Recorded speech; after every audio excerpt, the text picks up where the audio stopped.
이번에 제가 다룰 주제는 성령의 보증에 대한 좀 주제를 다뤄보려고 하는데요. 이 성령의 보증에 대한 진리가 좀 많이 잘 알려져 있지가 않아서 제가 좀 우리 형제님들의 어떤 유익을 위해서 좀 꼭 정리를 해드리고 싶었던 부분이라서 한번 다뤄보도록 하겠습니다. 이제 이 성령의 보증이라는 단어가 고린도후서 1장이나 5장에 나오죠. 우리를 너희와 함께 그리스도 안에서 경고케 하시고 우리에게 기름을 부으신 이는 하나님이시니 저것 또한 우리에게 인치시고 보증으로 성령을 우리 마음에 주셨느니라, 이렇게 나와요. 그래서 이 성령의 보증이라는 단어와 함께 우리가 같이 생각해 봐야 될 것은, 우리가 성령으로 기름 부음을 받았다는 표현도 쓰죠. 기름 부음을 받았다는 표현도 쓰고, 그 다음에 인치셨다는 표현도 쓰죠. 또 이제 우리 안에 성령이 내주하신다는 표현도 써요. 이제 이런 것들을 좀 통틀어서 우리가 보증으로 성령을 우리 마음에 주셨다, 우리 요 네 가지를 좀 전체적으로는 좀 같은 어떤 개념 속에서 이해를 하셔도 됩니다. 그래서 이렇게 성령을 받은 사람들은 그리스도 안에서 경고케 되었다라고 이야기를 하는 거예요. 제가 이거에 대해서 오늘 설명을 할 겁니다. 두 번째는, 이렇게 성령을 받은 사람들은 또한 이 장막에는 우리가 짐진 것 같이 탄식하는 것은 벗고자 함이 아니요 오직 덧입고자 함이니라고 말하면서 죽음이 가진 의미에 대해서 더 확장된 개념을 가지고 있어요. 우리가 과거에도 성도들은 죽으면 하나님께 간다라는 생각을 가지고 있었어요. 그렇지만 바울이 여기서 말하는 것은 이 육신을 벗은 상태가 우리의 전부가 아니라 덧입게 되는 상태다라고 이야기를 하는 거죠. 여기서 장막이라 함은 우리의 몸을 말하는 거죠. 우리의 몸, 육신 가운데 우리가 지금 이 땅에 살면서 탄식하죠. 그렇지만 우리가 벗고자 탄식하는 것이 아니다, 오히려 덧입고자 하는 것이다 라고 이야기를 해주면서, 곧 이것을 우리에게 이루게 하시고 또 보증으로 성령을 우리에게 주신 분은 하나님이시다라고 하면서 이 문제에 있어서도 성령이 보증이 되신다는 이야기가 한번 나오게 돼요.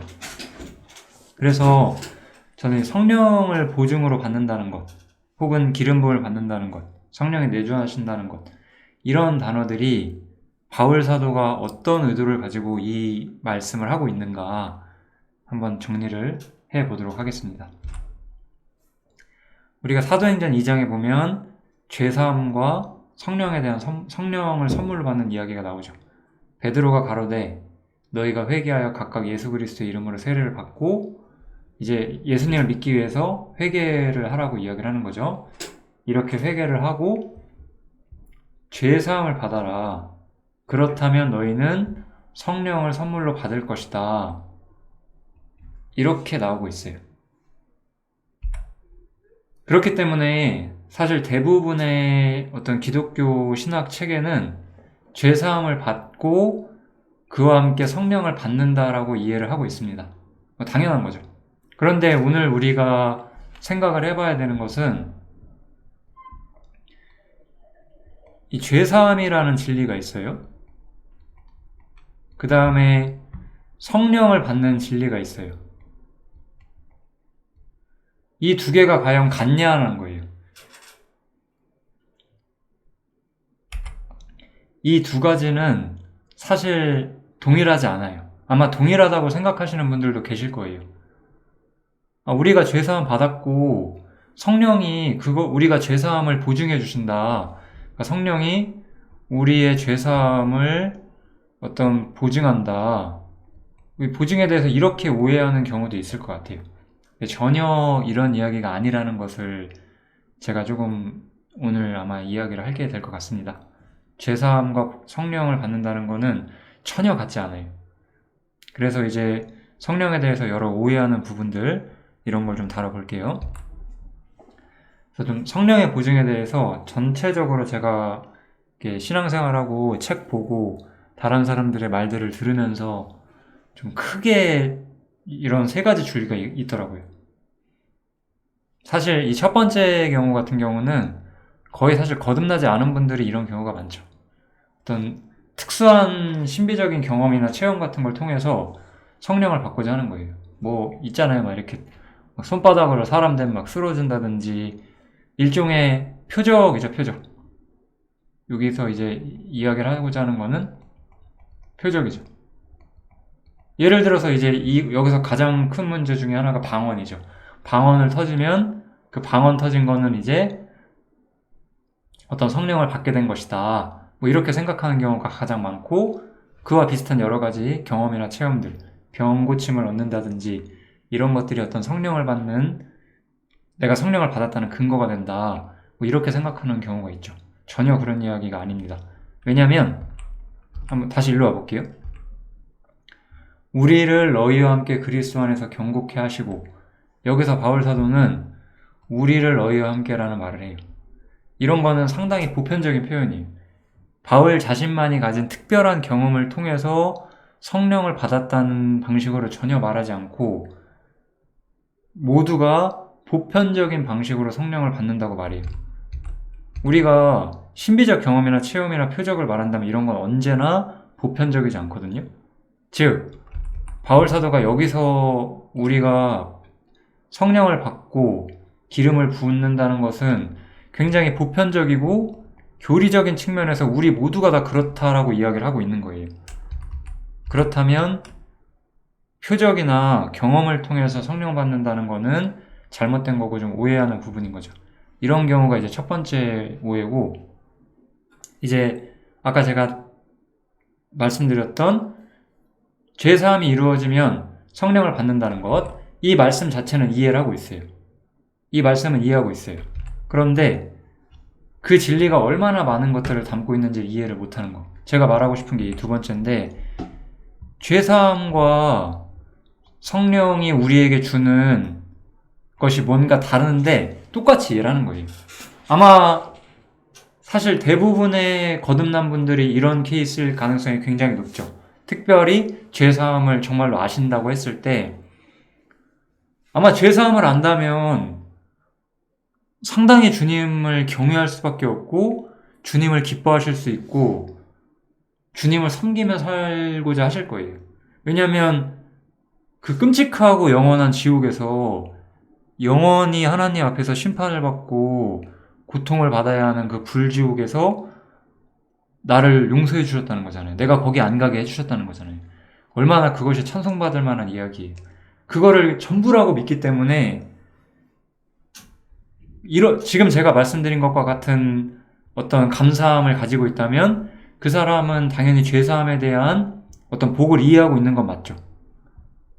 그리고 내가 이걸 이해하게 한 것이 바로 성령님의 역할이기 때문에 이게 성령님의 보증이다라고 생각을 하는 거예요. 그렇지만 이 이야기는 무언가가 빠져 있어요. 무언가 부족해요. 제가 이 부족한 부분을 메꾸려고 오늘 이 강론을 준비를 하는 겁니다. 그래서 막연히 성령을 받는다는 건 이해하고 자신이 성령을 받았다고도 생각을 해요. 그런데 죄사함을 받았기 때문에 이제 나는 지옥 안 가고 지옥에 가지 않을 수 있고 천국에 갈 수 있다. 이런 것들에 대해서 완벽한 이해도가 있고 확실히 믿어요. 그렇지만 성령 받는다는 것이 얼마나 위대한 일인가 이거에 대해서는 모르는 상태인 거죠. 그리고 이제 또 다른 케이스에는 이런 케이스가 있는데 이건 이제 구원받은 사람이 신앙생활을 하면서 이런 마음에 약간 의구심을 갖게 되는 사람들이 있어요. 성령 강림은 사도행전 2장이죠. 그 다음에 이제 성령으로 세례를 받는 장면이 8장에 나오는데 이 두 구절을 이야기를 하면서 우리가 처음 거듭날 때, 처음 구원받을 때 성령이 우리 안에 강림하셨지만 아직 성령이 나에게 세례를 주신 건 아니기 때문에 내 신앙생활이 잘 안 된다. 그래서 나는 한번 성령에 강림되고 예수님을 믿은 후에 다시 한번 성령의 능력으로 내가 어떤 영향을 받는 게 필요하다. 어쩌면 이것과 또 비슷할 수 있어요. 그래서 이렇게 성령 세례를 다르게 보는 경우. 이러한 교리들이 많이 있는데 이걸 이제 성령 세례라고 하는 경우도 있고, 이제 캐직사경회라고 하는 그 교파가 있거든요. 지금의 어떤 성결교단이나 오순절 교파, 신비주의, 또 어디죠? 네, 뭐 아무튼 그 여러 가지 교파들이 가진 어떤 신학 체계도 이런 게 많이 있죠. 그래서 이거랑 이거는 상당히 좀 유사한 점이 있죠. 뭐 아무튼 그러니까 자신이 거듭났다고 생각하는데 내가 신앙생활에 있어서 에너지가 없는 이유는 아직 성령의 능력이 부족하기 때문이고, 그래서 이 성령세를 다시 한번 받아야 한다. 이렇게 생각하는 경우도 있죠. 아무튼 이 성령의 보증에 대해서 참 많은 오해를 하고 있고, 성령님을 제대로 이해하지 못하기 때문에 우리가 신앙생활하는 데 있어서 여러 가지 손해를 볼 수가 있게 됩니다. 그래서 오늘 성령의 보증이 얼마나 위대한 진리를 우리한테 말해주는지 정리를 한번 해보도록 하겠습니다. 아까도 제가 말씀드렸던 것처럼 우리가 성령을 받는다는 게 무엇인지 알려면 최소한 이미 거듭나신 상태여야 할 거예요.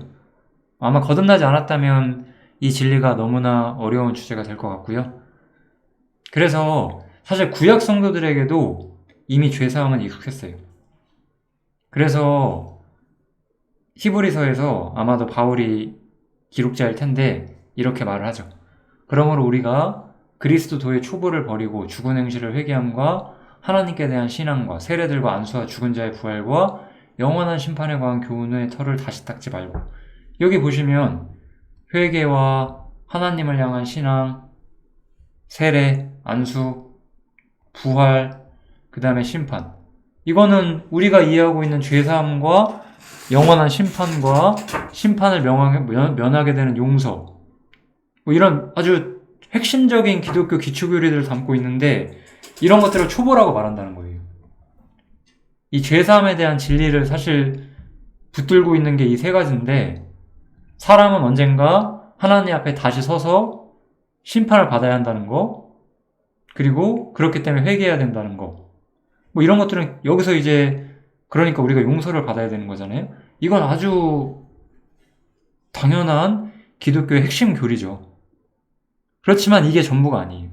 저도 역시 이걸 믿고 있고 제가 죄사함 받았고 제가 영원한 지옥에 가지 않는다는 것에 대해서 너무나 감사하고 있어요. 그렇지만 우리는 여기서 멈추면 안 되고 더 배워야 하는 거예요. 제가 오늘 하는 이야기는 제 자신이 어떻게 해방을 알게 되었고 왜 우리가 성령을 받았다는 것이 이 단순히 우리가 죄 용서를 받아서 지옥에 가지 않고 천국에 가는 것이냐, 이것보다 훨씬 더 중대한 무언가를 담고 있는지를 이야기를 하는 거예요. 아무튼 계속 가보겠습니다. 그래서 우리 요한복음 14장에 보면 예수님께서 십자가에 죽으시고 부활하실 것을 말씀하신 후에 성령님을 주시겠다고 이야기를 하시죠. 내가 아버지께 구하겠으니 그가 또 다른 보혜사를 너희에게 주사, 성령님을 주시겠다고 약속을 한 거죠. 그럼 이 보혜사에 대한 약속이 언제 있는 거예요? 예수님이 살아계실 때 있는 거잖아요. 그럼 우리가 한번 생각을 해볼게요. 예수님이 십자가에 달리시기 이전 시대와 이후 시대가 있는데 성경은 분명히 말을 해요. 이 시대의 사람들은 성령이 있다고. 이 시대의 사람들은 성령이 없어요. 이건 엄청나게 큰 차이점이거든요. 분명히 이것을 이야기를 하잖아요. 그런데 사실 개신교는 구약 성도와 신약 성도를 동일 선상에 놔요. 구약 성도도 장차 오실 예수님을 믿고 죄사함을 받았고, 신약 성도는 이미 예수님의 완성하신 복음을 보고 죄사함을 받는다. 그건 똑같아요.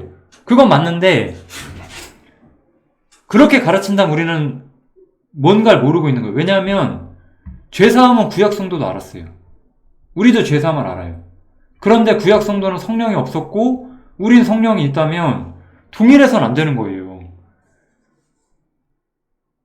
이 두 위치를 동일하게 본다면 우리는 그리스도인으로서 성령이 내 안에 계시다는 압도적인 진리, 이 엄청난 진리가 나에게 가져다 주는 것을 아무것도 모른 채로 우리가 살아가야만 하는 거죠. 우리가 정말 거듭난 사람이 맞을지라도. 그날에는, 성령님을 우리가 받게 되는 날이죠.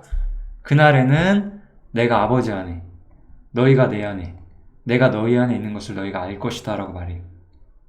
그러면 이 날은 성령을 받는 날인데, 그럼 다시 한번 이야기해 볼게요.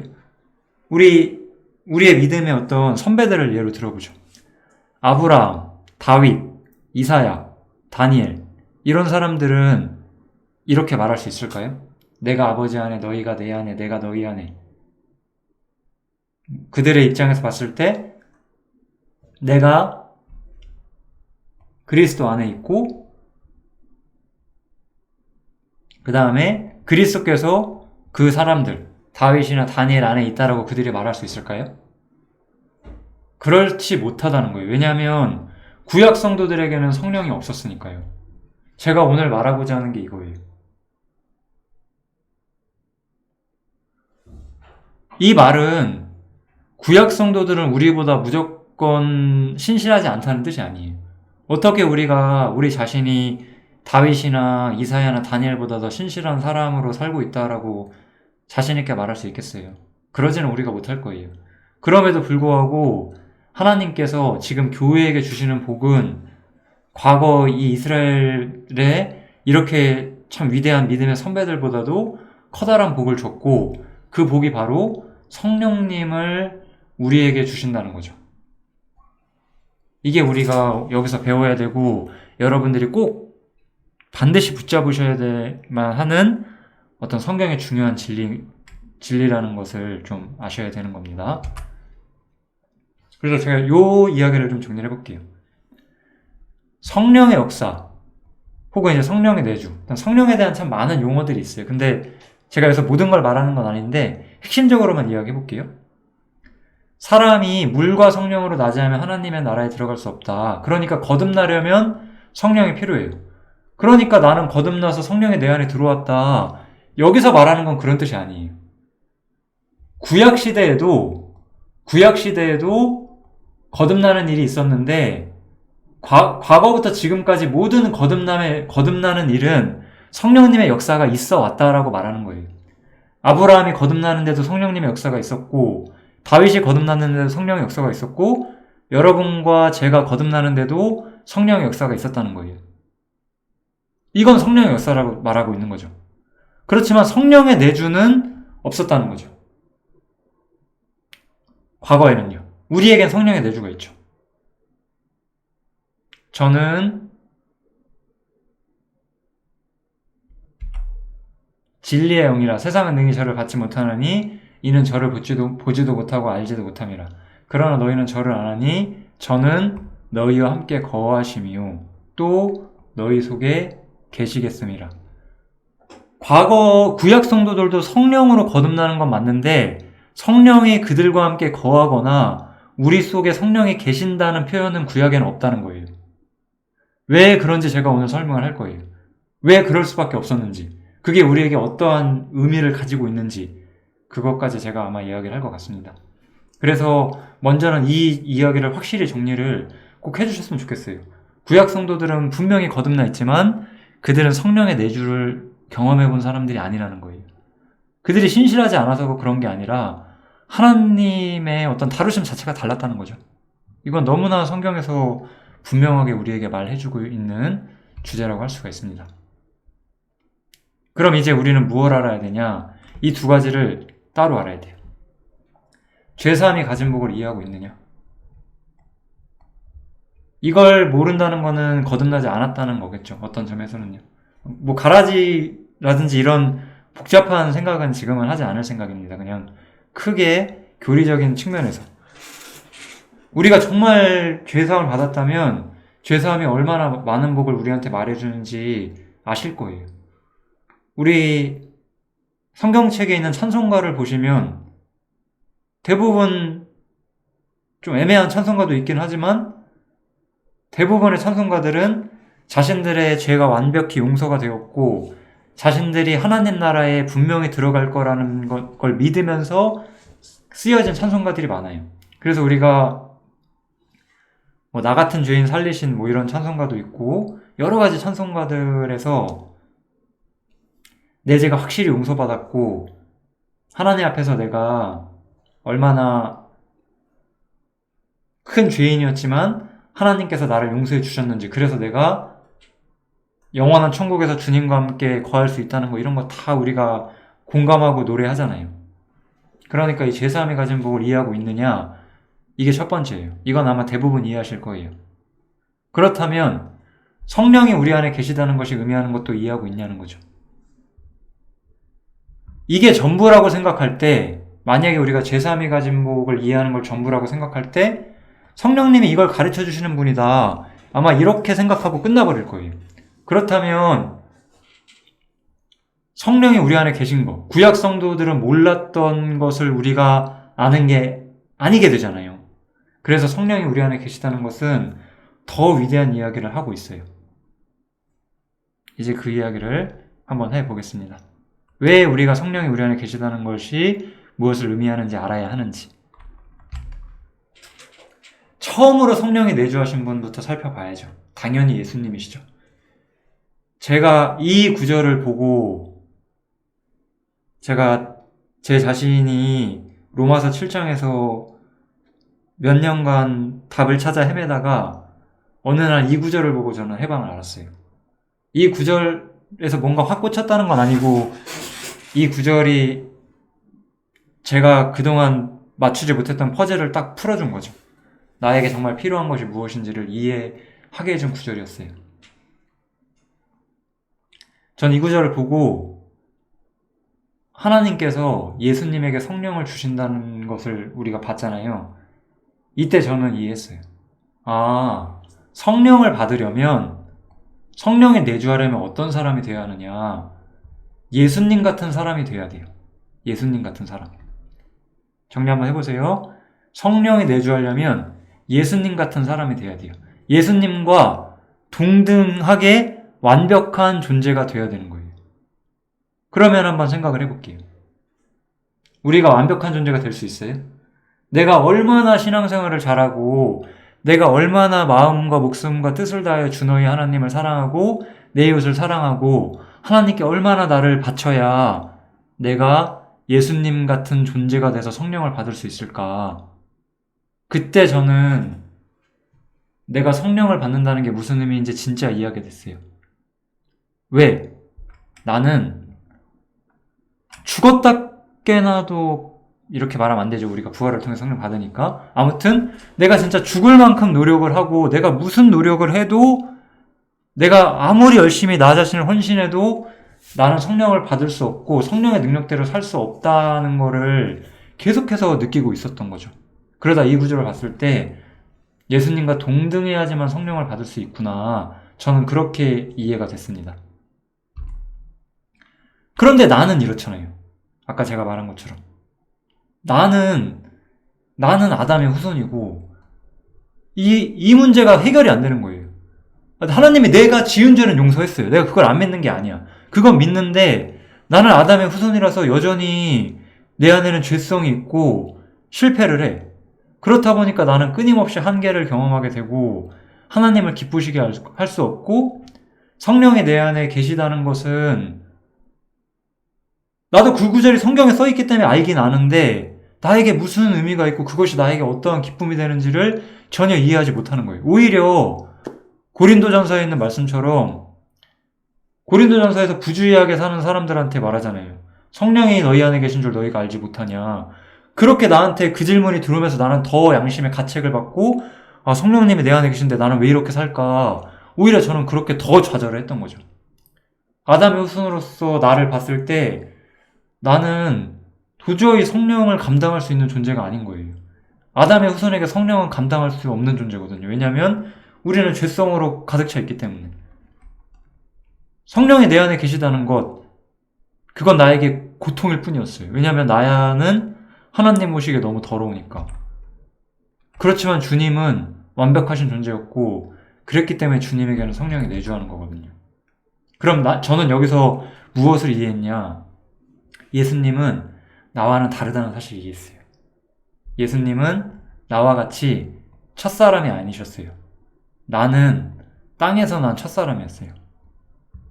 둘째 사람, 근데 예수님은 하늘에서 나신 둘째 사람이셨어요. 나와 예수님은 전적으로 달라요. 이거를 예수님이 세례받으시는 장면을 보면서 예수님이 성령이 거하시는 장면을 보면서 이해한 거예요. 그렇구나. 예수님에게는 성령이 거할 수 있지만 나는 성령이 거할 수 없구나. 그걸 이해한 거예요, 드디어. 그렇다면 그럼 이제 또 이렇게 질문하실 수도 있겠죠? 야, 예수님, 아까 사도행전에 보면은 예수님을 믿고 회개하고 죄사함 받으면 성령 받는다면서 근데 왜 없다고 그래? 또 이렇게 질문하실 수 있는데 왜 이제 그러면 왜 나에게 성령이 임할 수 있는지를 비로소 이해할 수 있는 영적 이해도가 생겼다는 거죠. 첫사람으로서 나에게 성령님이 임하실 수가 없어요. 그런데 우린 대부분 어떻게 이해하냐면 나는 죄가 있다는 걸 우리가 알거든요. 그런데 성령님이 내 안에 계시면 이 성령님이 나를 변화시켜 주셔서 내가 더 나은 사람이 될 거라고 생각을 하게 돼요. 성령님이 나를 변화시켜 줘서 내가 더 나은 사람이 될 거라고. 그런데 이렇게 살아봤자 나에겐 좌절밖에 안 돼요.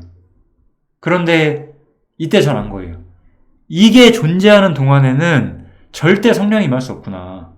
이것 때문에 성령이 임할 수 없는 거구나라는 걸 이해한 거예요. 이때 저는 무엇을 이해했느냐? 이 말씀의 진정한 의미를 이해하게 됐어요. 내가 진실로 진실로 너희에게 이르노니 한 알의 밀이 땅에 떨어져 죽지 아니하면 한 알 그대로 있고 죽으면 많은 열매를 맺느니라. 우리가 이 구절을 참 많이 잘못 해석을 하세요. 예를 들어 한 알의 밀알이라는 찬송을 들어보면 우리가 우리 목숨 바쳐서 주님을 섬기라는 식으로도 하고요. 그렇지만 이 구절의 핵심은 이거예요. 우리 식물을 예로 들어볼게요. 식물 이 밀씨를 우리가 땅에 심어요. 그럼 이 땅에 심은 이 밀씨가 깨져서 여기서 싹이 나고 이제 식물이 자라서 많은 밀들이 열리게 되겠죠. 여기 이렇게 많은 밀들이 열리게 되죠. 그럼 이 열매로 열린 밀들하고 이 땅에 있는 밀하고 똑같은가요? 다른가요? 똑같잖아요. 유전자는 달라지겠죠. 우리 생물학적인 법칙에 의해서. 그 얘기를 하는 게 아니라 이 땅에서 썩어서 새로운 생명의 근원이 된 밀도 밀이고 이렇게 해서 태어나서 많은 열매를 맺은 밀도 밀이잖아요. 이래서 예수님이 죽으시고 부활해야 되는 거예요. 왜냐하면 예수님이 온전하신 존재, 둘째 사람이신 예수님이 죽으심으로써 이제 새로운 사람들이 태어나게 되는 거예요. 예수님같이 하늘에 속한 사람들이 태어나게 되는 거예요. 이제서야 전 이해하게 됐어요.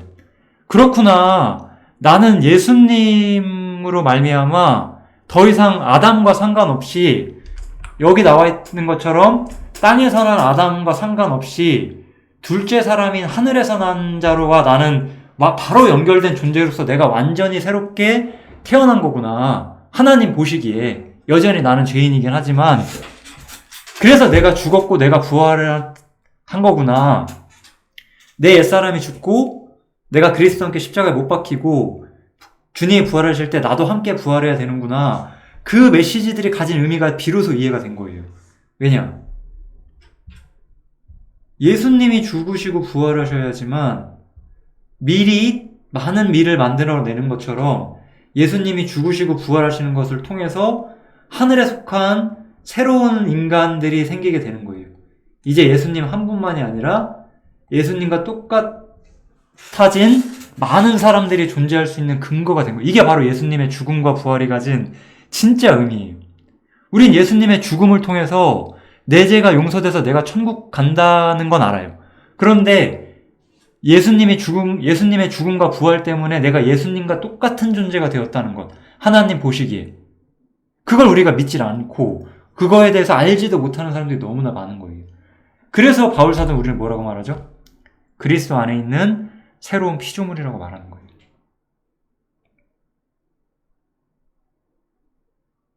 이게 바로 우리가 배워야 되는 거예요. 예수님이 죽으시고 부활함과 동시에 우리는 새로운 피조물이 된 거예요. 예수님처럼 나는 이제 하늘에 속한 존재가 된 거예요. 이 새로운 피조물이라는 단어의 의미를 정확히 아셔야 돼요. 새로운 피조물이라는 건 내가 더 이상 아담에 속한 자가 아니란 뜻이죠. 이게 하늘의 미리 가진 진짜 의미고 둘째 사람이신 예수님이 성령을 가지고 계셨다는 것. 이제 그렇다면 이런 나도 이제 새로운 미리들, 하늘의 밀에서 나온 많은 미랄처럼 예수님의 죽음을 통해서 예수님처럼 하늘에 속한 많은 사람들의 하나가 되었기 때문에 나는 새로운 피조물이 되었고, 그러니까 난 새로운 피조물인 나는 성령을 감당할 수 있는 존재가 된 거죠. 이제 죄가 거하는 죄와 함께하는 나는 하나님 보시기엔 죽은 거예요. 이제 나는 실상은 그리스도와 함께 새로운 생명으로 태어난 존재. 그리스도라는 미랄이 깨져서 많은 미랄이 된 것처럼 나도 새로운 미랄이 된, 새로운 그리스도와 같은 존재가 된 하나님 보시기엔 그런 존재가 된 거죠. 그렇다면 그리스도 안에 성령이 거할 수 있었으면 내 안에도 성령이 거할 수 있다는 거예요. 그래서 내 안에 성령이 있는 거예요. 이걸 이해해야 이제 내 안에 성령이 계신다는 걸 진짜로 이해하는 사람이 되는 거예요. 볼게요. 그러면 내게 성령이 주어졌다는 건 뭐예요? 내 옛사람이 십자가에서 이미 완전히 처리됐다는 걸 의미해요. 보세요. 왜? 여기에 죄가 있는 내 옛사람에 성령 거할 수 있나요? 절대 없죠. 절대 없다는 거예요. 근데 만약에 내 안에 성령이 거한다는 건 무슨 뜻이에요? 나는 절대 옛사람이 아니다는 뜻이 되는 거죠. 그걸 알려드리고 싶어서 제가 이 영상을 만든 거예요. 내게 성령이 주어졌다는 거는 내 옛사람은 끝났다는 거예요. 성령은 여러분이 체험하라고 하나님께서 써주신 것이 아니에요.